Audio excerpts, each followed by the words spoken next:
So, you being, born of God, okay?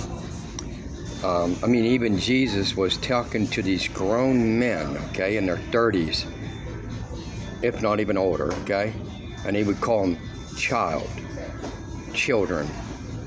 He wasn't as old as they were, and he would call them children. There's one thing you better never forget, is if you are in Jesus, you will never stop being called a child by God. You're not going to be this guy in this business that you run. You're not going to be this high, executive that doesn't have to serve people. You're not going to be this guy who owns a business of cars and motorcycles and all kinds of stuff. You're supposed to be, and he will always call you son, daughter, child. It's like the older you get, the younger you become in Jesus, because you know the time is getting short for you in this realm. They're all talking like Jesus is coming back. When I look at the elders older than me, I tell them, hey, it might be sooner than you think, because you're on your way out. And I see the doors cracked for you, you see. They don't look at it like that. So let's look at this here, that same letter to Thessalonica. He says, for from you sounded out the word of the Lord, not only in Macedonia and Achaia, but also in every place your faith to Godward is spread abroad, so that we need not to speak anything. These guys and gals had already done witness so much in these areas that these people had given up their idols and everything. Well, there wasn't anything he needed to say. He didn't need to go out and preach to them the good news, because all of them had already received it and they understood the glory. So now what you're doing is you're sharing and caring in that.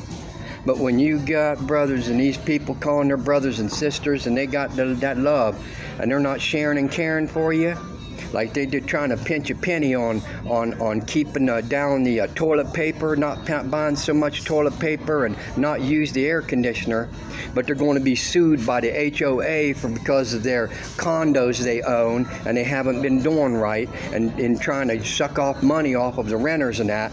Okay, there's the hypocrisy. See, that's the people they didn't share in the care. All right, they make the other people suffer. See, on the little things. Oh, don't throw away the plastic bags, keep the plastic bags, just dump them out, keep the plastic bag, because they don't want to go buy more plastic bags, but they're going to put $5,000 into a sprinkler system, let's say, that don't even work, and they don't even ever use it. These people are covetous, okay, and it says, let not that once be named among you. And there are so many, particularly the elderly. They are rude, mean, obnoxious, violent. Not a child. They're not a child. You're supposed to become more and more and more mature in Christ, becoming a child more and more like him. A servant, not a master. Not someone who thinks they can tell people what to do, walking around thinking you got it on your head. Anybody that thinks they're master, he said, let them know they must be servant of all. When you go to ask a master what something to help you out, go get you something, he'll be like, what? Hold on. He'll go get and tell someone, go and help them. They won't do it. And if they do, it might be because they're seen of men, so the men might give them glory in it. The heart is above all things desperately wicked. I know my own heart. That's why I got Jesus' heart. I don't need my heart. My heart will murder. He says, for they themselves show of us what manner of entering in we had unto you. He's trying to say they are an example of how we were. They know that we suffered. They know that we went through a lot to show them this love and the glory. He says, and to wait for his Son from heaven. They wait for his Son from heaven, whom he raised from the dead. God, they turn from idols to serve the living and true God. The only way you can serve the only God, true and living, it says, is to be in his Son, and to wait for his Son from heaven.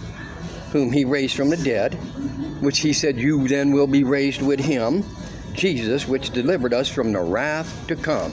So, here you are. You think you're getting wiser, you think you're getting older and more mature like you're somebody, and you're really not.